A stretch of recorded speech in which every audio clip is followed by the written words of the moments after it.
Welcome to our channel. Today we how to enable theme customization in Material UI step by step clearly. To enable theme customization in Material UI, start by installing Material UI if you haven't already. Run the command in your terminal, npm install @mui/material@emotion/react@emotion/styled. Once installed, open your project in your preferred code editor. Locate the main entry point of your application, typically index.js or app.js. Import the necessary components from Material UI at the top of your file. Add the theme provider component from Material UI to wrap your application. Next, import create theme from @mui/material/styles. Create a theme object using create theme. This object will allow you to customize various aspects of your theme. Specify properties like palette, typography, and spacing to tailor the theme to your needs. For example, modify colors within the palette to set a primary and secondary color.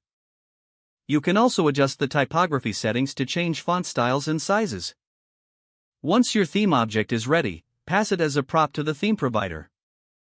Now, all Material UI components within your application will inherit this theme customization. To test your new theme, use any Material UI component such as button or typography. Add a button to your render method and check the applied styles. Feel free to iterate on your theme object by adding more customizations. You can explore additional properties like shape, shadows, or breakpoints. Finally, save your changes and run your application to see the updated theme in action. That's it. You've successfully enabled theme customization in Material UI. If the page does not load, refresh the browser or try again in a private or incognito window. Make sure you are using the correct email address, then retype it carefully to avoid small typos.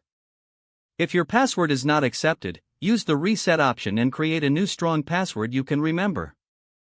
Check your spam folder for verification or security emails, then complete any requested confirmation steps. Enable two-factor authentication if available to improve account security and reduce unauthorized access risk.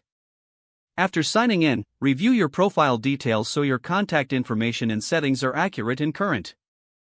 If you see an error message, note it down and try again after restarting your device and internet connection. Don't forget to like this video and subscribe to our channel for more step-by-step tech guides.